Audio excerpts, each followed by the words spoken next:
Quando os ponteiros se encontram e que nós ouvimos as 12 badaladas.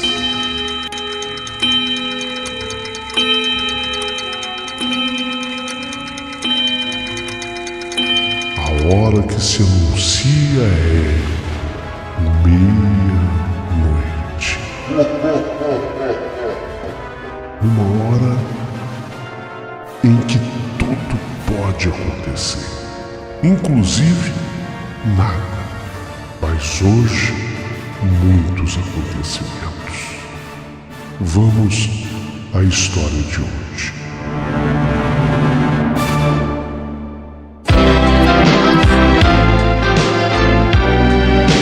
Rádio Emoção,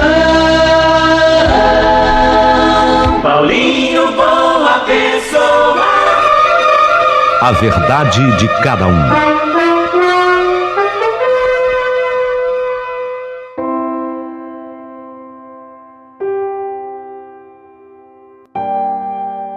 Meu querido amigo Paulinho Boa Pessoa, hoje eu quero contar a história da meia-noite.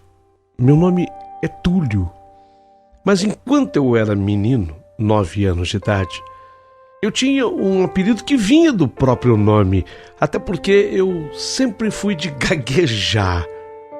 Então, quando o pessoal perguntava o meu nome, como você chama? Seria Túlio, mas eu gaguejava, Tutúlio. E eu virei Tutu. O apelido acabou sendo, na verdade, pensado e dito por mim.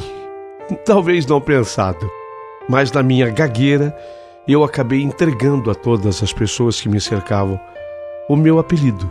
E eu virei o Tutu. Tinha 9 anos de idade. Naquela época, não havia nenhum menino que morasse naquela cidade, no interior, no sertão nordestino, que não tivesse que fazer a primeira comunhão. Talvez a primeira comunhão para aquele momento da vida fosse tão ou mais importante do que o diploma do grupo. É verdade. As pessoas preferiam que o menino, que a menina, tivesse a primeira comunhão do que o diploma do grupo. E eu me lembro perfeitamente que a paróquia de São Sebastião, que era a paróquia da nossa cidade, ela, num período do tempo, do ano, se enchia de menino de catecismo. E noutras vezes não havia tanto assim, dependendo da turma. Na minha, por exemplo, tinham mais meninas do que meninos. De menino, na minha turma da primeira comunhão, no catecismo daquele ano, tinham 3. O restante, umas 8, eram todas meninas. Só que eu, o Tutu, eu era o preferido daquele padre, Padre Joaquim. Ele dizia que amava tutu. Eu gosto de comer tutu. Tutu, vem cá. Tutu, vamos lá. Tutu, vem comigo. Tutu, vem aqui. Venha buscar tal coisa. Não, eu não posso cometer um erro e misturar as estações. Eu não posso dizer que todos os padres sejam iguais. Tampouco eu questiono aqui a fé de quem quer que seja ou a providência divina. Esse é apenas um meu relato, uma perspectiva da história. Eu sei que tendemos a não ser imparciais quando repassamos a própria vida, porque nesse momento eu estou repassando a minha própria vida. Nada é fantasia.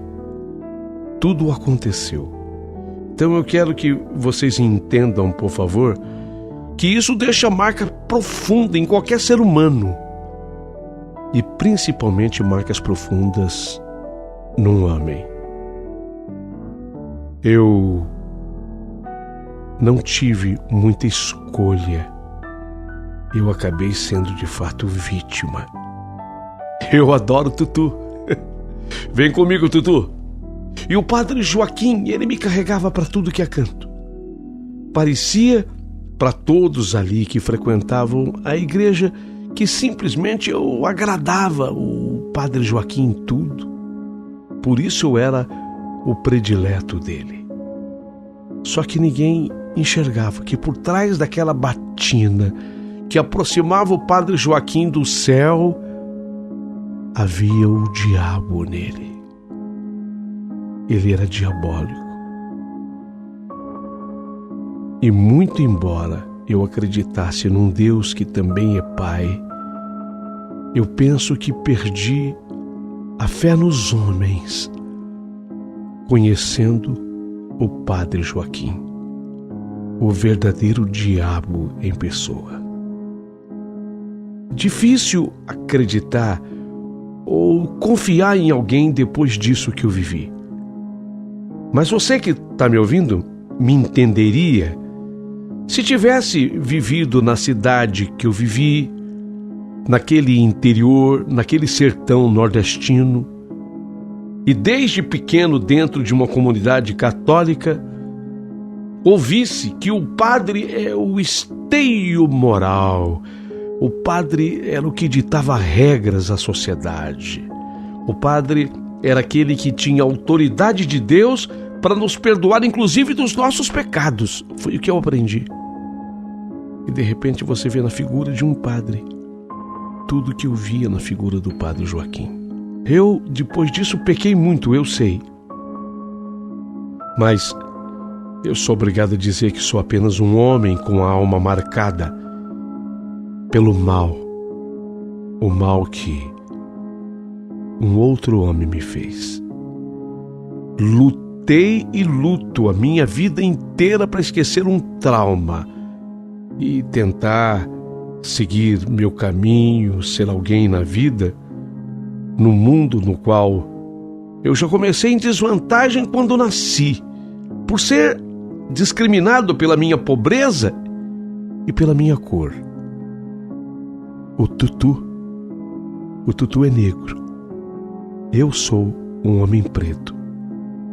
E o padre Joaquim, ninguém percebia que era por maldade, mas ele dizia: eu adoro tutu de feijão preto. Eu como até lambuzar os beiços. Ninguém percebia a maldade que havia por trás dessas palavras. O tutu de feijão preto era eu. E ele comia até lambuzar os beiços. O que ele queria dizer com isso? Vocês vão entender. Ele me estuprou. O padre Joaquim abusava de mim.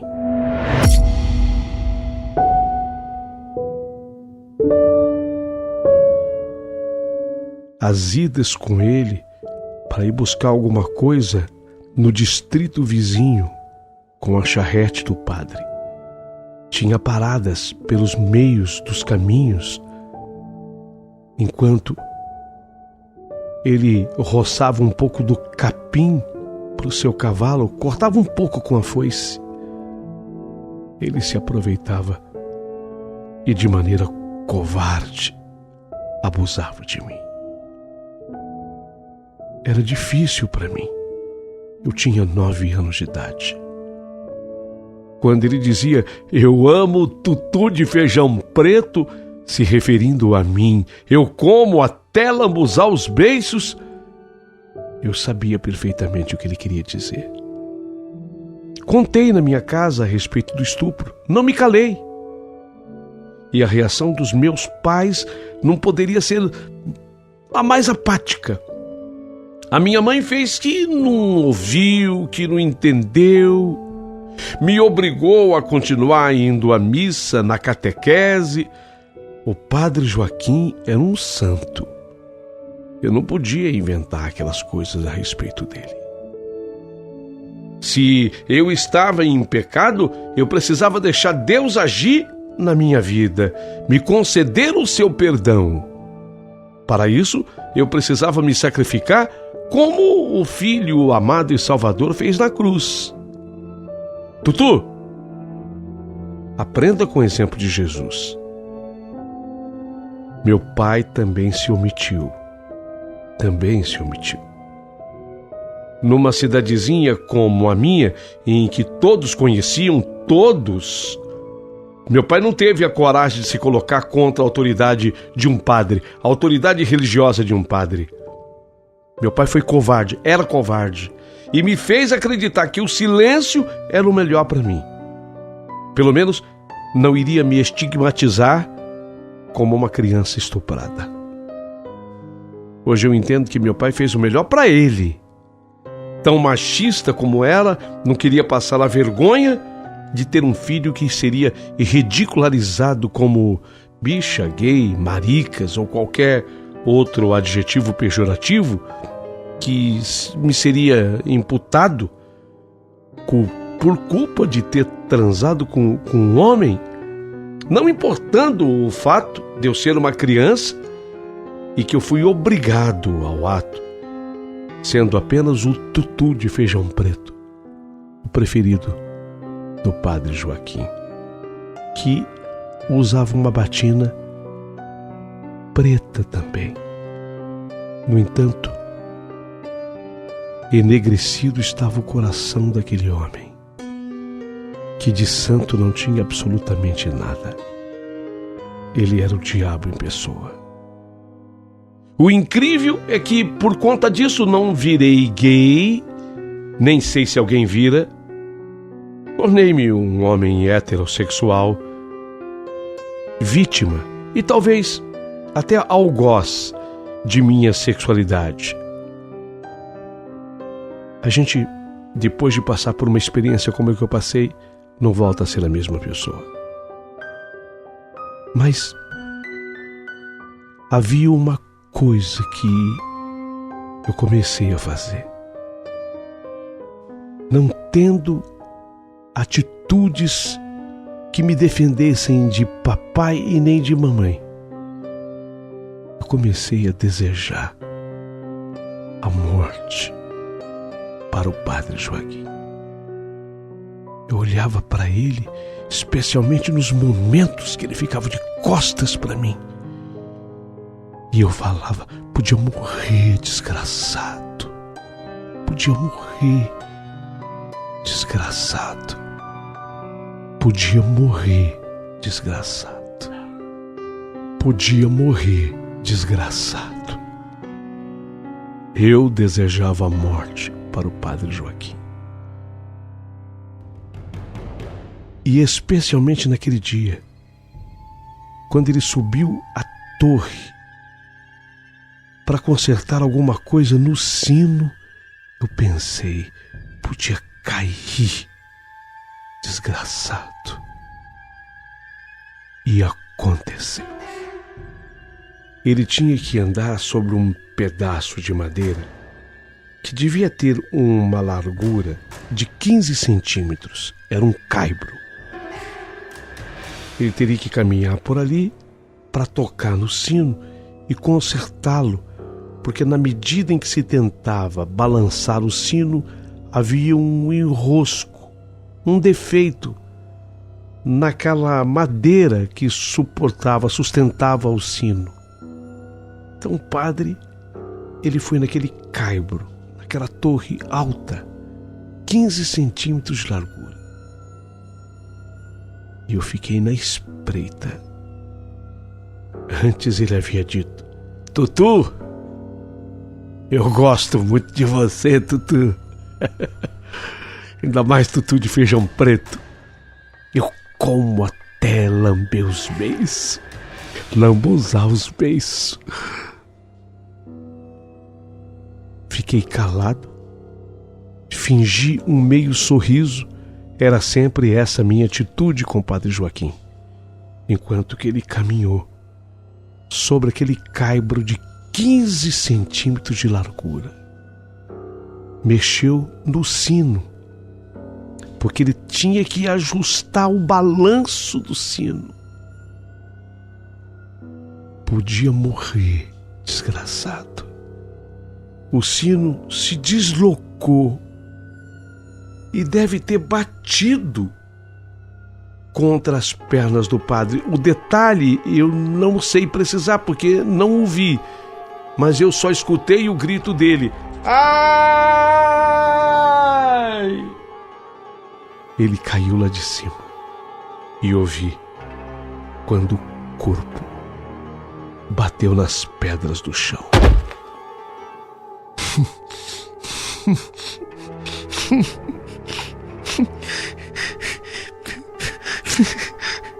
Caiu, miserável.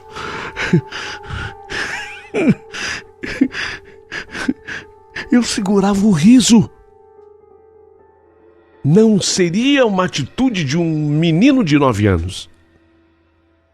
Mas sofrido como eu estava, foi a minha reação. Caiu, desgraçado, caiu.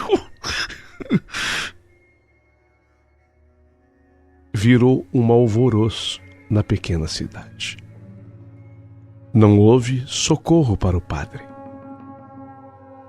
Ao bater o crânio naquelas pedras irregulares do chão, o crânio se abriu. Pedaços de miolos de cérebro se espalharam ao redor do corpo. Choque para a cidade. Todas as pessoas estavam entristecidas, chocadas, menos um menino. Tutu, eu não.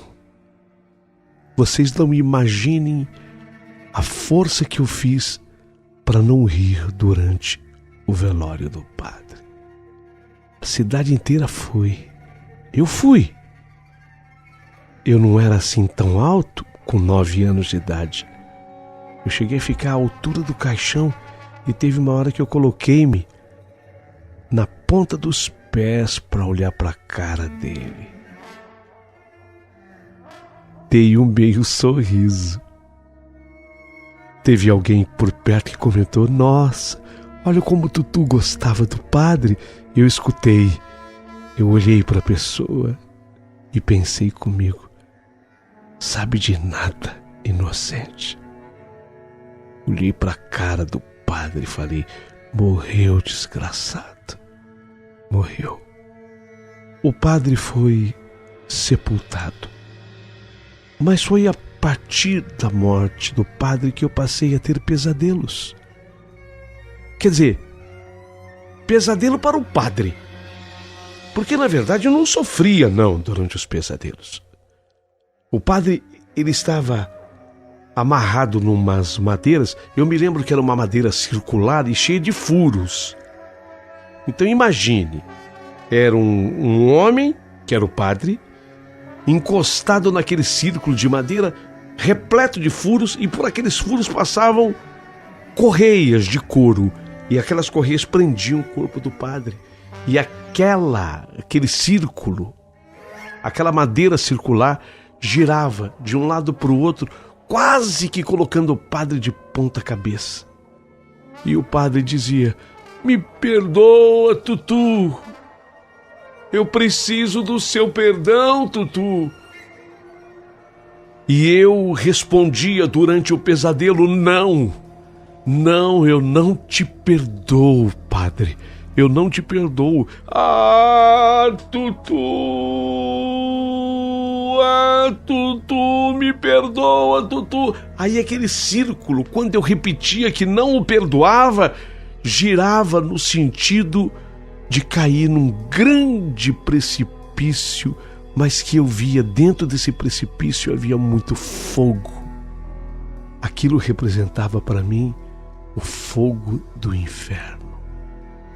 Fogo do inferno. Eram pesadelos, mas nos quais eu não sofria.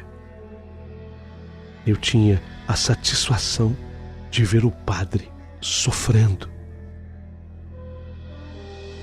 E assim o tempo passou.